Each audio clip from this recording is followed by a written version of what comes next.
کار این خدام عجیب غریب عجیب غریب، اما همیشه یه چیزایی رو با هم جور در میاره. یهو تو نهاف تاریکی و ظلمات یه شمع روشن میکنم، ته جهنم یهو یه پنکه میذاره برات که خنکت کنه. وسط آتیش یه گلستون سبز میکنه. اگه چشم داشته باشی میبینی که هیچ وقت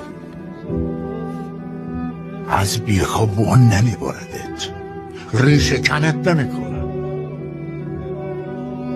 ناامیدت نمیذاره، همیشه